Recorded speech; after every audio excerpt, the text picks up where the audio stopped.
Now, your First Alert Weather Super 7-day forecast.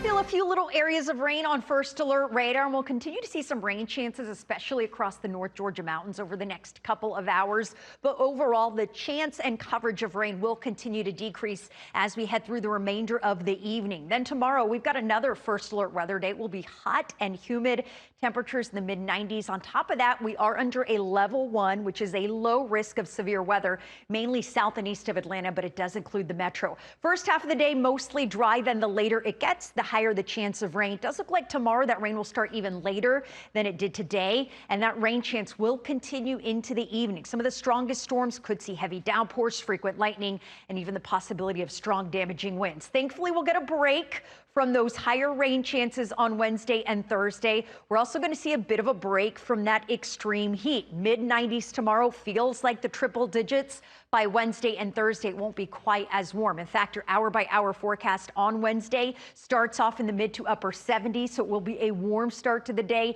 and then warming to the upper 80s throughout the afternoon with a high of 90. We'll stay there on Thursday. Then we'll be watching some increasing rain chances on Friday and Saturday. Right now, we've got a 40% chance of rain Friday and Saturday. Looking ahead to some of our computer models showing some scattered rain possibly Friday afternoon and evening, drying out early Saturday, and then more rain Saturday. So certainly stay with the First Alert team. We'll keep you updated on any changes and impacts, especially as it concerns the upcoming weekend.